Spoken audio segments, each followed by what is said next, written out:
most historians agree with Franklin's the most modern when it comes to slavery, when it comes to supporting of American capitalism, central banking, inflation, the all of these, the sexual revolution, he would fit right in with that as well. So there's a lot of areas where you say, wow, Franklin really, I can really relate to Franklin. Franklin is the man that you want to sit down and have a beer with. Buy my novel, Escape from the Village, from major booksellers online. Go to escapevillage.com. Subscribe to the Substack. Go to fountainheadforum.substack.com. Support the forum. Go to buymeacoffee.com/fountainheadforum. Thank you. Welcome to the Party Pal. This is Fountainhead Forum 350, and I'm talking to Mark Skousen. This man probably does not need an introduction. He's the founder of the Freedom Fest event. He's got a newsletter called Forecasts and Strategies.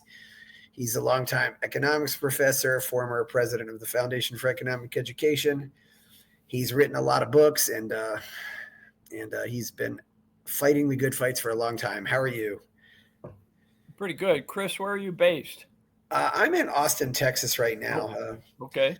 And you're in Florida, I know. But today we're going to talk about Benjamin Franklin, because he actually found that he is a descendant of Benjamin Franklin, and he recently put out a book about old Ben. So, I do like to ask, how did you get into libertarianism in the first place? My father was a conservative Democrat. My mother came from a family in Pennsylvania that were very staunch FDR supporters. And in fact, her father would not allow anyone to speak ill of Franklin Delano Roosevelt. That's how devoted they were to this man who brought socialism to America. So it's been quite a shift, a gradual shift in my family's political evolution, to from Democrats to Republicans to conservatives to libertarians. I think I was mainly influenced by Milton Friedman.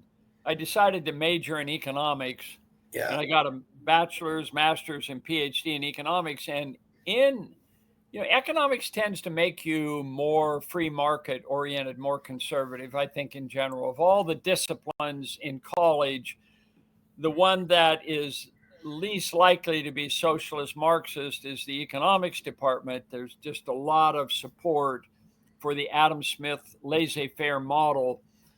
And I was really gradually convinced of this. I think also my Mormon background, I was raised a Mormon, and Mormons are firm believers in the virtues of thrift, of balanced budgets, getting out of debt, limited government, self-dependent, independent thinking, and that sort of thing. We have our own welfare system, an alternative to government. So there was a lot of suspicion of government as I was raised, and especially the influence of Milton Friedman and Friedrich Hayek, and especially Murray Rothbard. I think Murray Rothbard is the one who convinced me to be libertarian. Although my wife says that she's more libertarian than I am, I still have a lot of conservative roots culturally. So I think that's generally my background in terms of reaching out to libertarianism. And I met Murray Rothbard early on in the 70s at his apartment in New York. I was friends with Bill Buckley in National Review. So I've always had one foot in the conservatives and one foot in the libertarian movement. And I think that's one reason I decided to organize Freedom Fest, is because it's a big tent. It's both libertarians and conservatives and people of all persuasions who want to maximize freedom in today's world. I don't know if the younger libertarians will ever, understand the experience of dealing with an older relative who thought FDR really was God. But there were people and a lot of them, my father's parents as well, who thought that he really was God. But anyway, we'll get on to that. So And you said you're a descendant of Benjamin Franklin. So, what can you tell us about Benjamin Franklin? First of all, he was born in 1706. So he was an old man at the time, of the Declaration of Independence. I mean, Washington was born in 32. Jefferson was born in 43. Adams was born in 36. So, yeah, what I mean, he was already somewhat of a legend, even at the time of the Declaration. Yeah. So, well, Chris, I think he is a whole generation older, and he was the most famous. He was the most famous American of his time, and in fact, without the Revolution, he would have been the only famous American because of his scientific breakthroughs with his, especially his experiments in electricity and the creation of the lightning rod. I mean, he did the bifocals and that sort of thing, but it was basically his scientific experiments in electricity that got him the Copley Prize in the UK and became a celebrity in England and especially in France when he went over there as ambassador. So I think he would be famous even this day if the United States did not break off independence, and would be much more famous than Jefferson or Madison or Washington, any of those individuals. So he was a unique person, and in fact, there's a book out by H.W. Brands called "The First American," and then there's another book called the First Scientific American. So there's a lot of firsts there. First Postmaster General, first Ambassador to America. It's pretty interesting to see how he deserves to be on the $100 bill. He was also America's first financial guru, if you will, with his Poor Richard's Almanac, his little pamphlet, The Way to Wealth. There's a lot of, I came up with 22 careers. By the way, the name of this book may surprise you and your audience. It's called The Greatest American. So I'm advocating that Franklin was the greatest American because he was the world's most versatile genius, came up with 22 careers that he had throughout his life. And he was the jack of all trades and the master of most. So pretty unique. And also being a diplomat, he was also very lingual too, as far as I know. He obviously spoke French. Spoke 5 languages. I don't know how well he spoke those languages. They said his French was not particularly good, but he was so endearing that the French loved him, and they didn't look down on his poor French, which a lot of French people do if you go over and try their language. Diplomat, scientist, inventor, financial advisor, business, very successful printer and publisher. He would have been the publisher of the New York Times of his age. Yeah, and not to mention, he lived till he was 84, and really that was very uncommon at that time to live that long. Let's see, he lived to 84. One of his famous lines is "Early to bed, early to rise makes men healthy, wealthy, and wise." He did suffer from the gout and the kidney stone, but he loved life. He had that optimism. He woke up every day with excitement, and he lived a very busy career, especially as a diplomat. In fact, one thing that's interesting is that every night he was busy going to these salons. He was visiting with the young women. He would visit with individuals on diplomatic issues and stuff like that. And one night he had a free night. And Arthur Lee, his fellow commissioner, sat down together, and they started reminiscing about what had just happened over the last year and a half of the Declaration of Independence. 1776, essentially, what happened during that unique year.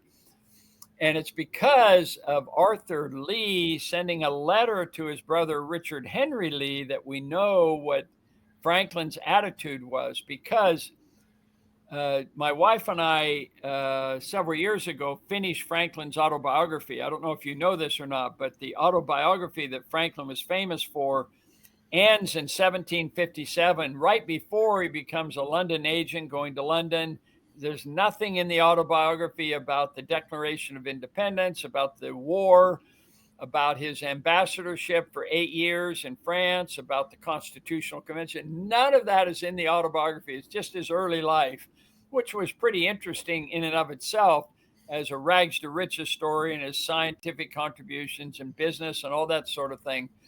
So when we were completing his autobiography, we were drawing upon the volumes, his letters that he wrote that have survived till this day. And we were able to find information that was autobiographical, except for 1776. There was nothing written during that time period by Franklin about 1776, except this letter that Arthur Lee sent to his brother Richard Henry Lee. And so we just changed his statements about he said this and he said that to I said, or I did this, I did that. We put it in the autobiography, to a completed autobiography. And so we were able to finish the autobiography with the most singular year of his life. So if you read the completed autobiography that was published by Regnery, you'll see that year 1776 and that really critical letter that Arthur Lee wrote. Mm-hmm. And people may not realize this too, but Franklin was actually originally from Boston, but he went to Philadelphia when he was 17 because it was the more happening place at the time.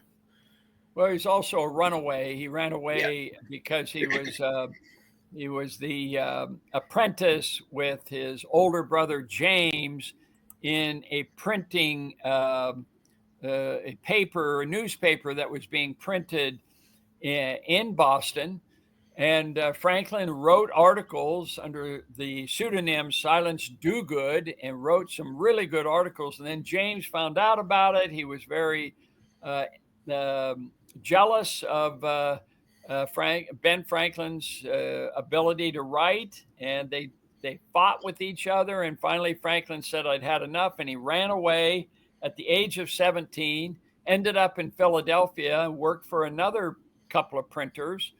And developed his own ability to create his own newspaper, the Pennsylvania Gazette, and it became the New York Times of its age and was franchised in other parts of the colony. So very successful, to the point where at the age of 42, he was able to retire and became a gentleman farmer, rancher, whatever you want to call it, and decided instead of playing golf every day that he would engage in scientific experiments and also become very much involved in civic activities of improving the city of Philadelphia. So he found a very useful career after his retirement. Very unique individual in that respect. Yeah, he really was a polymath, and that was, I think most people were at the time. He had a couple kids. Some people have said that they don't really know how many kids he might have had, but well, I actually do have a chapter in The Greatest American. It's a chapter. It was actually let me step back and just say that this second book on Franklin that I've written, The Greatest American, subtitled The World's Most Versatile Genius. So it's really, it's 80 chapters. They're short chapters. They're basically columns that I wrote for the Franklin Prosperity Report that's published by Newsmax. I did this for 6 or 7 years, a monthly column. So I had various aspects of his life, and one of them was rejected. There was only one topic that Newsmax, a conservative magazine, refused to print. So what do you think the topic was? Social activities. Well, that's getting close to what would be the most controversial part of social activities. Sex. So the chapter was on Franklin's hard to govern passions. But it's an extremely, and by the way, this is chapter 77 of my book, The Greatest American. So people want to check out what I wrote that was censored by Newsmax. Check that out. But basically what I said was that Franklin, and this is one thing that's great about Franklin, he was transparent. He actually talked about this in the original autobiography. He talked about the hard to govern passions, and he had an illegitimate child named William. that he and his wife later, Deborah, raised as their own. Um, and we never know who the mother is, but a lot of people, it was just a sexual fling of some sort that he had. But he took responsibility for the child, took in the child, raised he and Deborah raised the child. And there's no evidence that, well, Yeah. with his wife Deborah, he did also have another boy, Frankie, who died at the age of 4, unfortunately. And then Sarah was the woman, the girl that they had, and she grew up to be an adult, married Richard Bates, and had many children. Yes. So there are direct descendants of Franklin, but there is this tradition of hard to govern passions, if you will, of illegitimate children in 3 generations. And in fact, William's son, or Franklin's son William, had a illegitimate child, and that child had an illegitimate child. So there are 3 generations of illegitimacy, of which I'm related through that illegitimate children. So that's where the rumor spread that he had a lot of affairs and sexual dalliances, resulting in numerous illegitimate children, and so on. But unfortunately, he doesn't live up to that reputation. Or Yeah. fortunately, Well, Benjamin Franklin Bache was actually working with him a lot in the on the on the newspaper too. Of course, he was only 29 when he died in 1798. But there were I don't know if that do the yeah, the Baches does that Aurora. yeah Benny. He published the Aurora. yeah And Franklin gave him the money and the press in order to develop that. And he did it in Boston, not in Philadelphia. And it turned out to be rather controversial because John Adams had restrictions on free press, and they actually arrested Benjamin Franklin Bache for oh, wow sedition and treason because of what the negative comments he made about John Adams, and it got him into trouble. Of course, that's not why he died. He died of a disease, of an illness yeah at an yellow early fever. age, but still very controversial, no question about it. That has I would think that John Adams arresting Benjamin I don't know, did Adams and Franklin have any kind of a relationship or not? Oh yes, they were not friends. They were friends initially, and Franklin was very supportive of Adams and the Declaration of Independence and so forth. But unfortunately, when John Adams and his wife Abigail went over to France, they didn't trust Franklin. He was 70 years of age, so they sent over quite a few commissioners, about 3 or 4 commissioners, Yes. to help Franklin. And of course, he didn't really need any help. He raised all the money himself. And John Adams was quite jealous of Adam Smith's, I'm sorry, of Benjamin Franklin's, his ability to befriend the French and to raise money. Adams wasn't able to do any of this. Adams never understood the culture of the French, didn't understand the sexual mores. He thought that Benjamin Franklin was a heretic, religiously, a non-churchgoer, and also a womanizer who was constantly flirting with the French ladies, even though he was a widower at the time his wife Debbie had passed away. So there's lots of envy and anger, and John Adams complained in a letter, I think it was to Thomas Jefferson, saying, when the history of the United States is written, it will be a history solely of Benjamin Franklin, who used his electric rod to strike the earth and outjumped George Washington, and together they single-handedly won the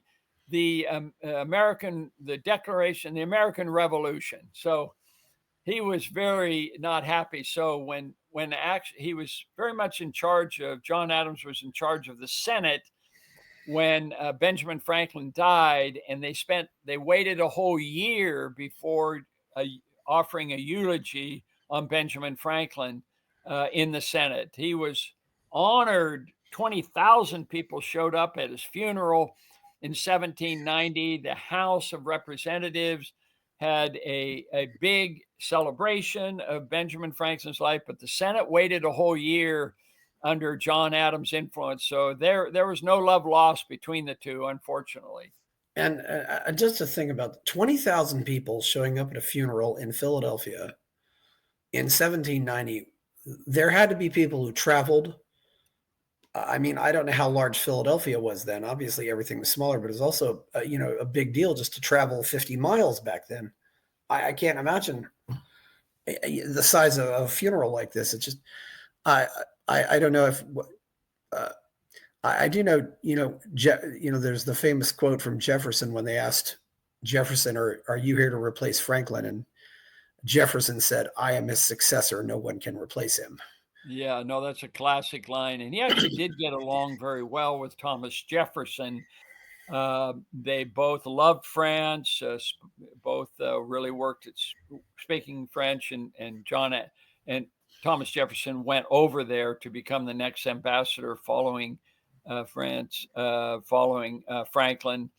But by the way, Jefferson and Franklin, while they got along personally, their philosophies were very different.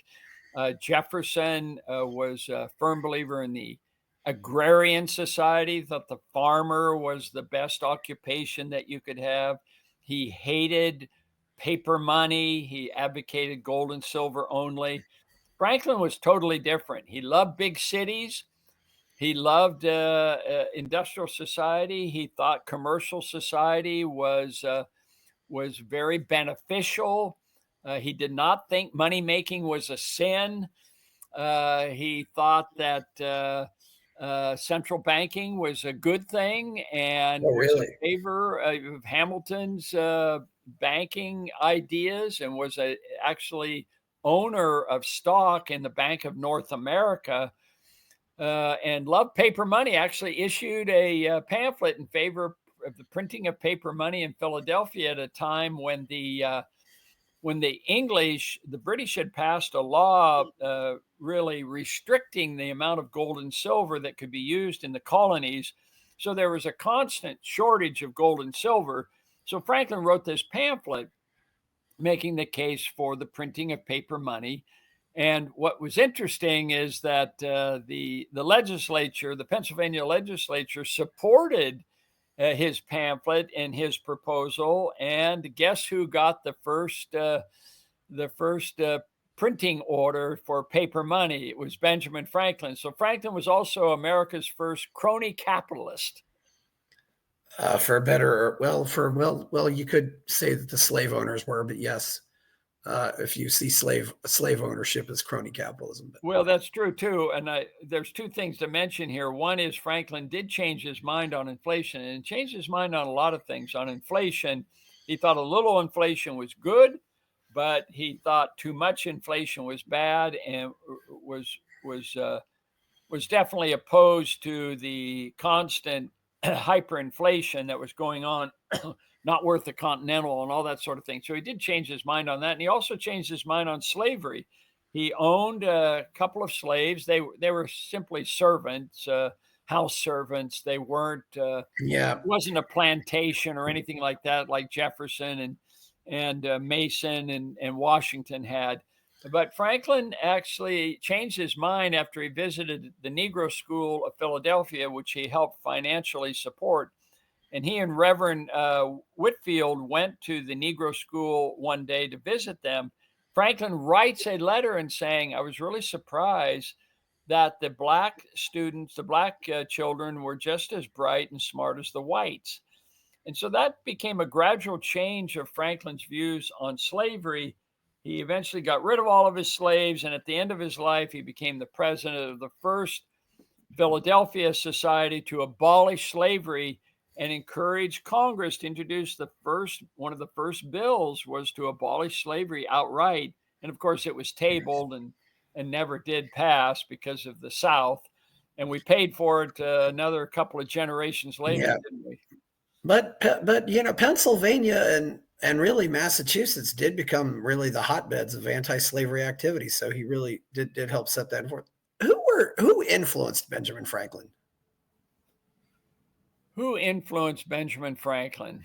Well, Cotton Mather was one who really emphasized the duties of an individual in terms of thrift and moral turpitude. In fact, I think he influenced Franklin. The autobiography is famous, of course, for its listing of the virtues, and he had 12 virtues in there. And by the way, all of them are self-centered. It's all about himself: modesty, thrift, silence, all of this sort of thing. And at the end, he showed it to a friend of his, and he said, well, Dr. Franklin, his friend said, Dr. Franklin, I see you're missing one of the virtues. So you need to add a new one. It's called humility, because I don't know if you know it or not, but a lot of people think you're vain and arrogant. And Franklin was taken aback by this, but he was moved to change and add the words humility, imitate Jesus, and Socrates was added to the list of virtues. But it is interesting that his virtues are still self-centered, including humility and modesty and silence and thrift and so forth. It's all inward looking. Ayn Rand would love this stuff, but there's nothing about charity in there and thinking of others and so forth. So it's kind of an interesting thing to take a look at that. Quite so. Is there anybody else besides Cotton Mather? I mean, I don't know that much. I mean, when we think of the traditional influences on the founding fathers, I mean, maybe he had other, influences that really weren't that well known. He was a voracious reader, so there's no doubt he may have read John Locke. Yeah. He of course was a religious skeptic most of his life. So there may have been some influences there. It's a good question to see who he would been influenced in terms of his religious beliefs, because he was not a churchgoer. He believed in God. He was not an atheist in that respect, although his friends considered him a heretic for not going to church on a regular basis. I think his scientific interest caused him to be a very practical utilitarian, if you will. Although he believed in the rights of man and so forth, so I'm sure he would have some influence there. He did make one change in the Declaration of Independence, which demonstrates his scientific, his secular views. As you know, Thomas Jefferson was famous for saying, "We hold these truths to be self-evident." Yes, self-evident. But Jefferson actually wrote sacred and undeniable.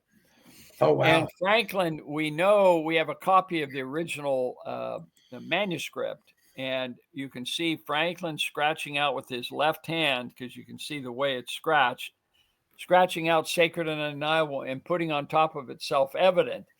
And why did he do that? Well, nobody really knows, but one would postulate that it's because he wanted to reject any kind of religious basis for these rights of mankind and argue that they're self-evident from human nature, from nature. And so he changed it to self-evident. We hold these truths to be self-evident, that all men are created equal and endowed with their creator with certain inalienable rights, of which are life, liberty, and the pursuit of happiness. It says happiness, but you would think Franklin might want to scratch that out too and put money, but no, I'm just kidding.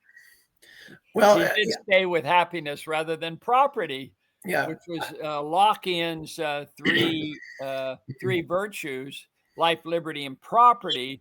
And Franklin, this is where Franklin, you can't put him in any particular label. You can't label him because he would say that pursuit of property. At one point, he said, no, everybody needs to pay their dues. And he was actually very critical of farmers and tax protesters who refused to pay any money to fight the Revolutionary War. And this is why at one point he said, well, you know, the runaway inflation is really beneficial. There's one benefit to runaway inflation. It depreciates the currency and it's forcing farmers and tax evaders to pay their fair share of the expenses of the war. So I thought that was a pretty interesting justification for inflation. So from there, I do know that he probably read Algernon Sidney, because the adage that Franklin, quote, God helps those who help themselves. I read that in Algernon Sidney, and Algernon Sidney was in the 1600s. So he probably plagiarized more than he might have admitted, but sure. Well, you know, in but the you know, one line, but yeah, that's often attributed to Franklin. But I know I read in Algernon Sidney, and I really like Algernon Sidney too. So and he doesn't get the credit he deserves. So that's why I like to mention that. Yeah, Poor Richard's Almanac was full of quotes. That's one thing I have in common with Ben Franklin, is I've also compiled and edited the Maxims of Wall Street. God helps those who help themselves is not in that especially, but it's he quoted all of these, but never gave attribution to any of them, because a lot of them were just in the air and coming around. Early to bed, early to rise makes a man healthy, wealthy, and wise is not something that anybody particularly came up with. His nothing but money is sweeter than honey. A very nice literary kind of comment, but nobody knows where that came from originally. A penny saved is a penny earned. Yes. There's lots of these phrases that were just kind of floating around, and he drew from them and never did attributions, never gave credit to any of the other people who might have come up with that. So it's just very common. There are lots of almanacs, and they all did the same thing. They didn't credit anybody. What kind of influence did he have on Philadelphia or Pennsylvania that we can still see today? I mean, obviously, you know, things like Franklin Field and. Well, he organized and funded the first Franklin Hospital. He first public library, the first university, the University of Philadelphia. There's a huge statue of Franklin at the university. So he did all of those things: lighting, paving of the roads, or make him a little bit less or more presentable. Lots of these kinds of things. The lightning rod, he put the lightning rod on all of the homes to keep fire. In the first fire department, he established that, and that's a long-standing tradition in the Franklin family. In fact, one of the great grandsons, Franklin Benjamin Franklin Bache, another Benjamin Franklin Bache. Yes. He invented he was an inventor also, lived around the Civil War time period, and he invented two things that are pretty interesting. One is the fireman's pole that you go down, and the fireman, he invented that. So that was a Franklin invention in a sense, a direct descendant. And the other one is something that every person has on them, either in their purse or in their pocket. So what do you think that is? Nail clippers? No, that would be a good choice. Yeah. No, the keychain. Oh, wow. He invented the keychain. So again, this is a great grandson of Benjamin Franklin. So there were two Benjamin Franklin Baches. Yes. Yeah. So yeah, and they're all safe. The other thing that he did for Philadelphia as well as Boston is he wanted to prove the power of compounded interest, and so he gave £1,000, which is around $5,000 at the time, to the city of Boston, the city of Philadelphia. They were to, for 100 years, put it in a bank account, and which would earn 4 to 5%. And then after 100 years was to take the money and loan it out, not give it, but loan it out to apprentices, to tradesmen, plumbers or carpenters or what have you, who had a business, and it would loan the money out at interest. And then after 100 years, another 100 years, find out how much money is left, just to prove the power of compounding. Well, none of them had the full amount, but still the £1,000 in each city, I think together came up to like $8 million in total profits, demonstrating the power of compounded interest. So it was a good Yes. exercise that Philadelphia and Boston benefited in that respect. And by the way, if you go to Philadelphia, there's not only a museum, a Franklin Museum, but there's also the Franklin Institute of Science, which is a huge building, and they have the largest statue of Benjamin Franklin. I mean, this statue is, I think it's the size of the Lincoln statue in Washington, D.C., of Benjamin Franklin staring down at you, but it's a science center in the middle of Philadelphia. So there's lots of things to remind you of Philadelphia, remind you of Franklin in Philadelphia. Yeah, and it seems like to me he was also an early advocate of what we now call American unity. And in many respects, the colonies really were very distinct at the time. Yeah, they were individual states or individual Yeah. colonies, and did not see themselves as the United States of America as a single country. I mean, they were unified to some extent because they had the Continental Congress put together.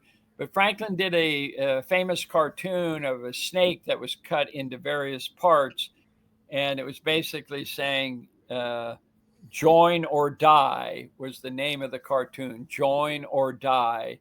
Yes. But this was back in the 1860s, maybe even earlier, 1850s, when the Albany Plan was presented to have the Union develop some kind of a union with the Articles of Confederation that were established at the beginning of the Revolution. So Franklin was instrumental in unifying the country in both ways. He was the only one of 6 signers who signed the Declaration of Independence and the Constitution. And that's not true of John Adams, Thomas Jefferson, George Washington. None of them signed all or both documents. Only Franklin did, as well as a few others. Yeah, there it is. Yeah, I just put it up. Join or die. Yeah, very Join or Die. And that actually started in 1754 for the French Indian War, but they resurrected it. Notice there's no Georgia, and New England is all one head, but you can see New York, New Jersey, Pennsylvania, Maryland, Virginia. Nothing for Delaware either, but you get the idea. Yeah, because that was really there.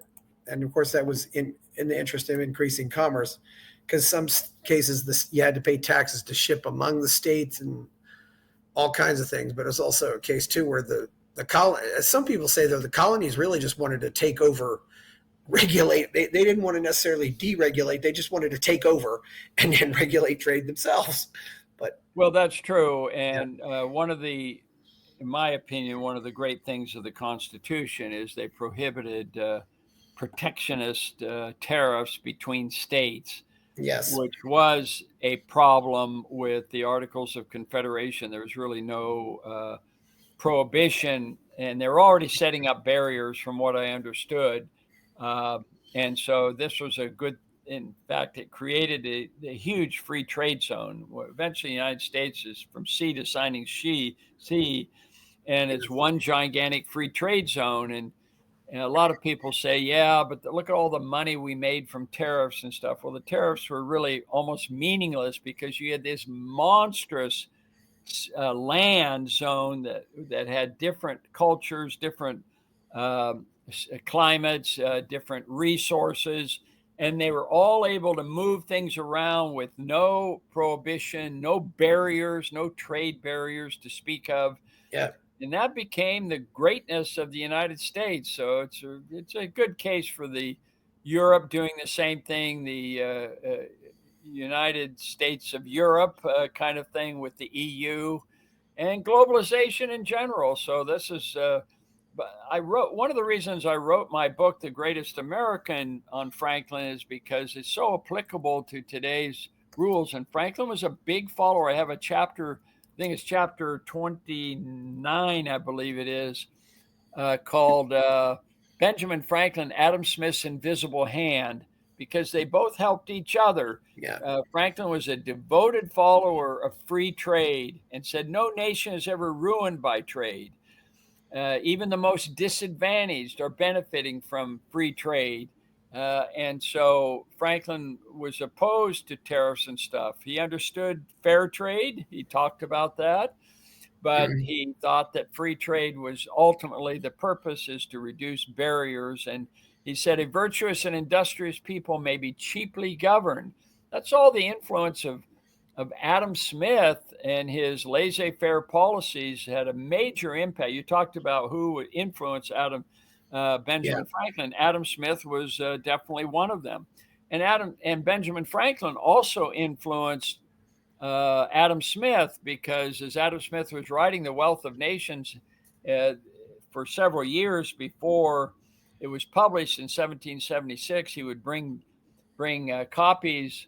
He'd bring these chapters that he had written, and he asked Ben Franklin and other friends, colleagues in London to review the chapters. And I'm thoroughly convinced that Franklin influenced Adam Smith in his support of the Declaration of Independence.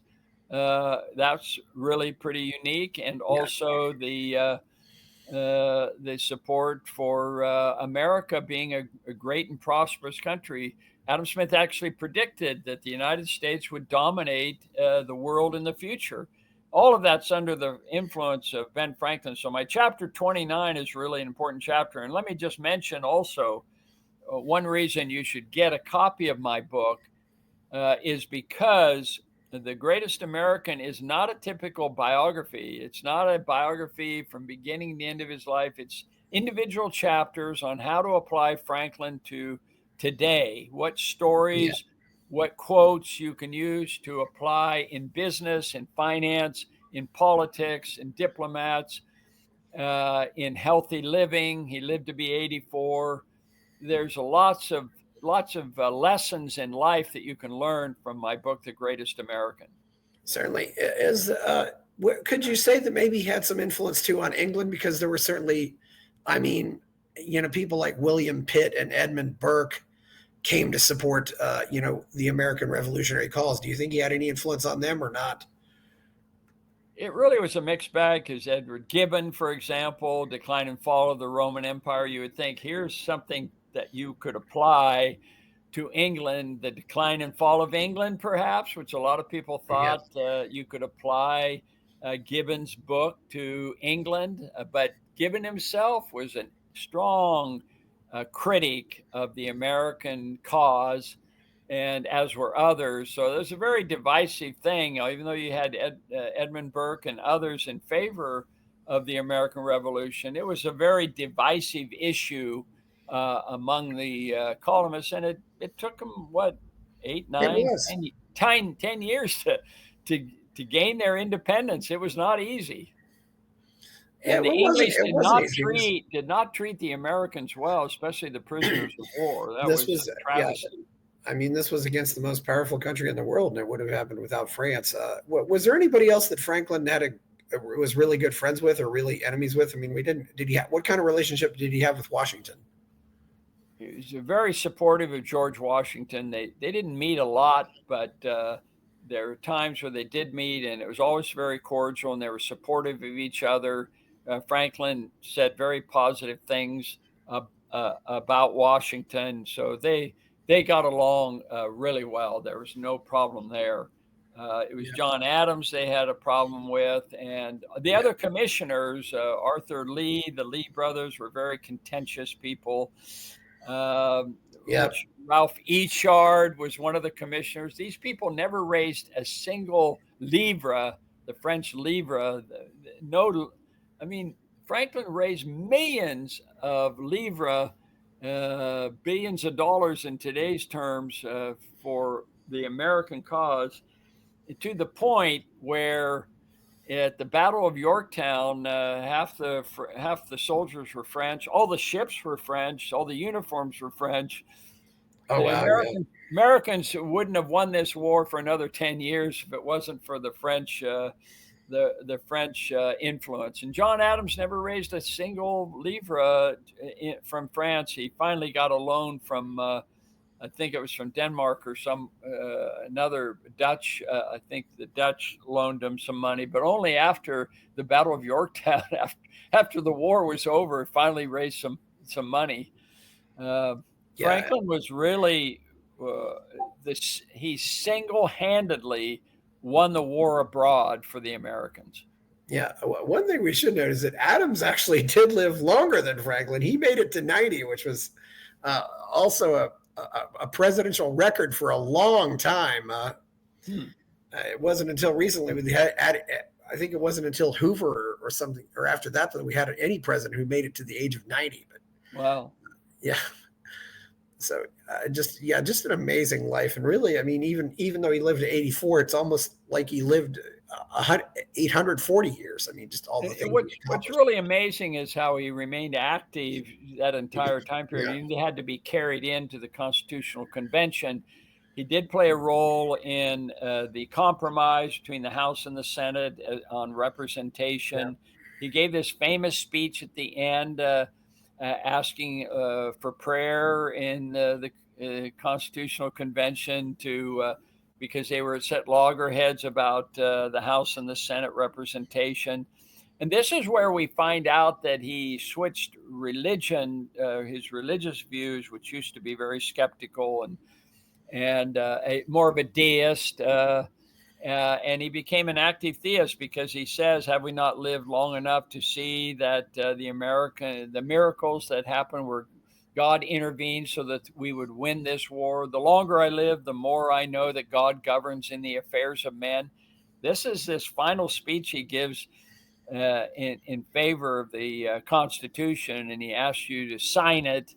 And he was always an optimist. He said he was looking at the back of the George Washington's chair, and there was a half sun there. And he said, I was thinking the whole time during the Constitutional Convention, was this a rising sun or a falling sun? And after the signing of the Constitution, he says, I've finally decided it's a rising sun. And he walked outside, and there was this woman who said, well, Dr. Franklin, what kind of government have you given us? And he said, a republic, if you can keep it. And as a matter of fact, he wrote a letter a little bit later. He said, my biggest worry is with the influence of money and power, that someday a king will again rule over us. And that's always been a threat. It's even a threat today, because we're seeing a leader, a strongman leader with President Trump, who is aggressively using his authority as a one-man rule with these executive orders and bullying people and stuff like that. It's something that a lot of us who are constitutional experts and defenders are concerned about. I think they would all of them, even Hamilton, would be absolutely horrified at what's happening right now. Well, Hamilton was an advocate of a strong president for sure, but also felt there should be limitations to the presidency, and you don't see a lot of limitations. We really don't. It's truly a remarkable life. I don't know if there's anything else we can say about Benjamin Franklin at this point. How you mentioned 77 chapters.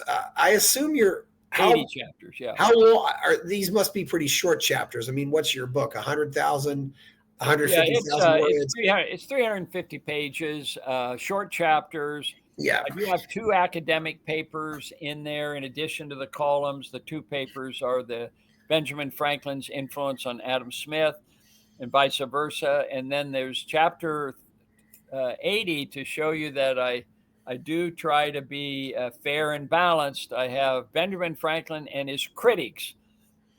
And his critics include Murray Rothbard, by the way. In Murray Rothbard's 4 or 5 volume history, Conceived in Liberty, he really dislikes Benjamin Franklin. It's really funny saying he's an opportunist and overblown ego, and really didn't really the important person that we Yeah. think he is, and so forth. And it's really disappointing, to be honest with you. I'm really surprised because I've always had a great deal of respect, and Murray Rothbard was the person who introduced me to Austrian economics and books that I could actually understand, like What Has the Government Done to Our Money, and the Great Depression, America's Great Depression, and Man, Economy, and State, all of these great books in economics. But then you come to history, and he's always a revisionist, and he's constantly complaining about the traditional views of. He hated George Washington. He thought Charles Lee, the general, should be the take over as the leader of the American forces. And no historian, I couldn't find any historian to agree with them. They thought Charles Lee was I really a bad general and stuff like that. So but I've got that in the book, and as well as other people criticize him, and I respond to all of the critics and stuff. So it's an important book that I think people will really enjoy. It's available on Amazon right now. You can get it in audiobook. You can get hardback, audiobook, and Kindle as well.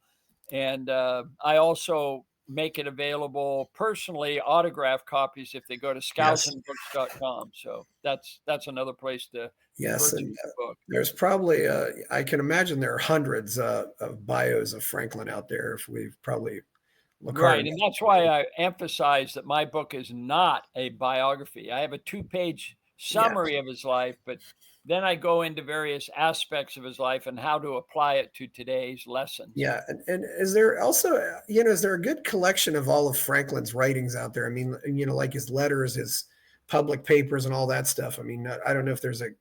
Yeah, it's called The Papers of Benjamin Franklin. It's 50 volumes, Oh and wow.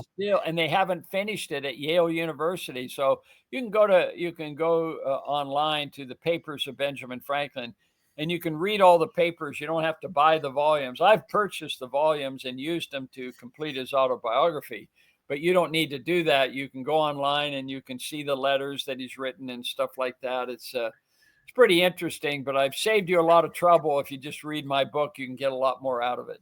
But you can learn a lot about a man by reading what he wrote. I think, and I do think it's nice to know that Franklin is still acceptable to, Yale and those other colleges. I wasn't sure if Franklin, that would be the case. nobody tears down the statues of Benjamin Franklin like they're doing for Jefferson and Oh, Washington because of slaves. Franklin changed his mind on all of these things and is the most modern of the founders. I mean, most historians agree with Franklin's the most modern when it comes to slavery, when it comes to supporting of American capitalism, central banking, inflation, the all of these, the sexual revolution. He would fit right in with that as well. So there's a lot of areas where you say, "Wow, Franklin really." I can really relate to Franklin. Franklin is the man that you want to sit down and have a beer with because he'll tell you about his hard to govern passions. If you sat down with George Washington and said, "Well, why didn't you have any children?" Well, he'd say, "No, that's a question that's not appropriate for you to ask." And if you ask Thomas Jefferson, "Well, what was your relationship with Sally Hemings, your slave?" Well, he would stop you right there and say, "No, that's not an appropriate question." But with Franklin, he's kind of open. He's willing to talk to you. I can imagine. He sounds like he was a lot more open. Of course, Philadelphia was really probably the most open. I mean, Philadelphia was all very open religiously. There was a lot of different churches. It was really kind of remarkable what was happening there. Indeed, I think that's a very good point. It was very cosmopolitan, melting pot, if you will, of Yes, different religions, and they had the Quakers, and they had the yeah, Protestant Baptists, and the Methodists. Very much, and Franklin supported all of them, even though he's not a churchgoer. He would give yes, money to the local synagogue, to the Quakers, to the Methodists. He was yeah. willing to do all of that, and he'd occasionally attend church and so forth. There's some great stories about his relationship with George Whitefield, the Methodist preacher, Yeah. And I find Franklin endlessly fascinating for sure. I can imagine, Mark, before we go, we also want to comment on this little photo of you. And here you are. You got to meet the man in Argentina. And I was at this conference too. And he's holding your book in Spanish. He was very happy to see you, wasn't he?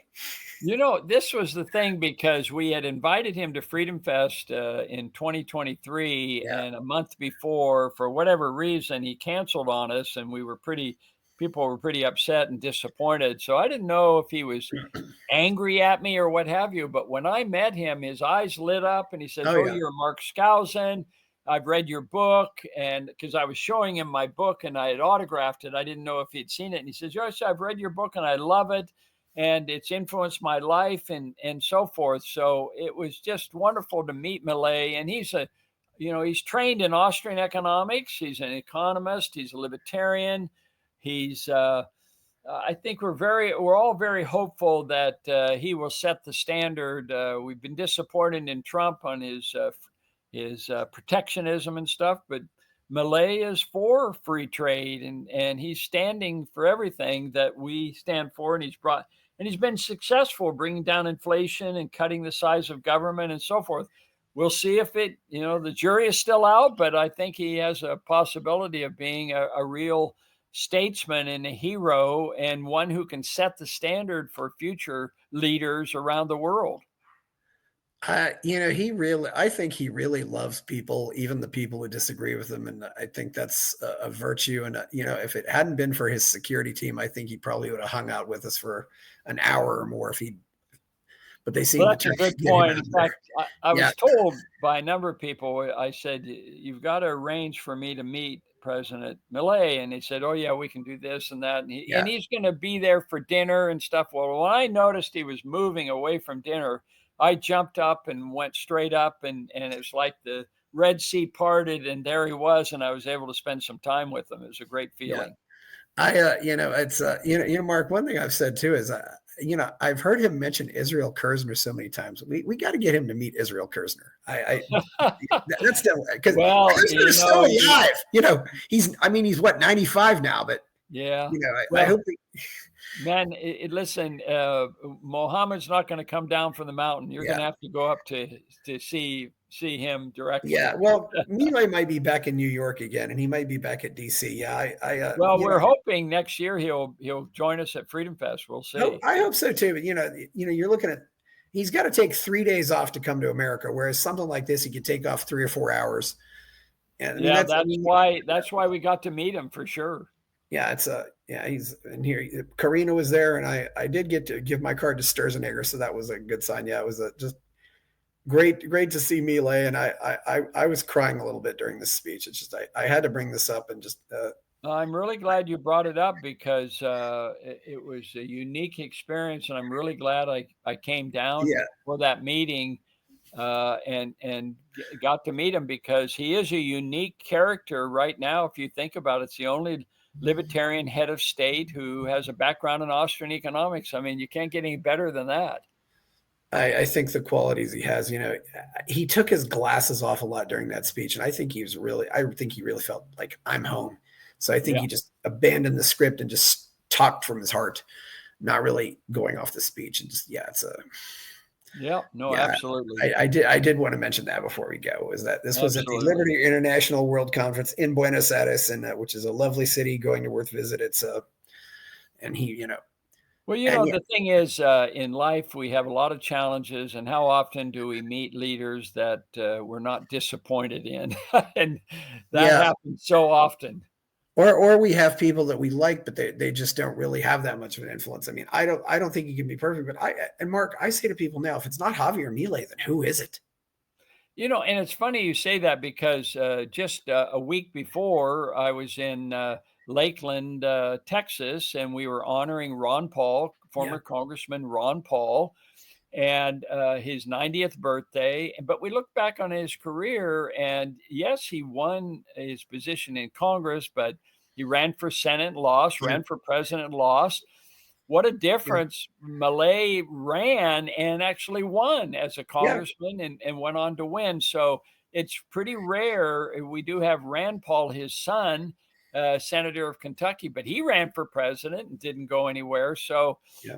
you got to take your hat off to Milei for pulling that off. And maybe it's because the country had been so run down and being destroyed by the Peronistas, and America hasn't reached that point yet, fortunately. Maybe so. I also say that because he was a lead singer of a Rolling Stone cover band, my new cause is we are not classical liberals. We are rock star liberals. Yes. So as was Bill Clinton as a Democrat, Yeah, it's so amazing. Yeah, I went out and knocked on doors for Ron Paul, but I just thought to myself, and Ron Paul got back into Congress. He had the help of Nolan Ryan to get back. Yeah.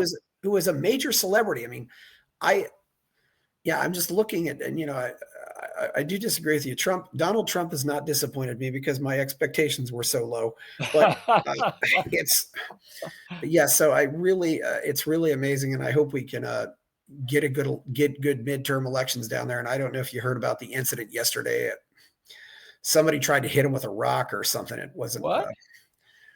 The saddest part of all this is Milei's already getting a little more closed off. I mean, when he started out, he was flying on regular airlines. That's what I'm afraid of. He's just gonna, and I understand, you gotta feel safe, but it's gonna be probably harder and harder to get a photo with him like that as time goes on. And wow. Well, I'm glad we got that photo. Yeah. The Kirchner sisters are getting desperate. And, I know what I'm going to wear next time I try to get a photo. That was a good speech where I really, and I think that was the closest I was to him. It just, I've done 83 shows now about this guy. I mean, wow. Yeah, it's because it's just, what can we learn from this? I mean, it's amazing to watch. Mark, by the way, what kind of hat do you think would be good for him? What kind of hat? Yeah, if you gave Milei a hat, what kind of hat would it be? Oh, wow, that's a good question. You don't want to wear a beanie hat. Maybe a fedora. I don't know. A fedora would be very European. Fedoras look good on most men. I do have an admiration for men who know how to wear hats. Frank Sinatra loved to wear hats. Oh yeah.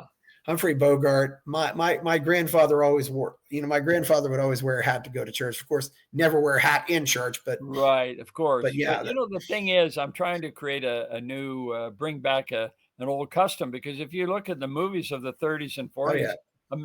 Men were wearing hats indoors. Oh yeah. They'd take their hat off when a lady was in the presence, but in church, but that's about it. The great Alabama football coach, Paul Bryant had the houndstooth hat, but he also did not wear that hat in inside stadiums. He said, "Mama told me to take my hat off indoors." So yes, yeah, I've been told that a number of times. Yeah. With considerable anger, and I said, "Well, it's too bad because I'm trying to break the mode." Yeah, well, where can we find you out there, Mark? It's been great having you on here. Yeah. Well, it's been a pleasure. My website is markskousen.com, and my book, skousenbooks.com, and you can get all my books at a discount. Yes. Okay. Well, please, and of course, you got stuff on Amazon, and please like this show and subscribe to the channel. Go buy my novel, Escape from the Village. Check out my Substack. You can go to Buy Me a Coffee. Thank you, Mark Skousen. This has been a great day. We are out. Buy my novel, Escape from the Village, from major booksellers online. Go to escapevillage.com. Subscribe to the Substack. Go to fountainheadforum.substack.com. Support the forum. Go to buymeacoffee.com/fountainheadforum. Thank you.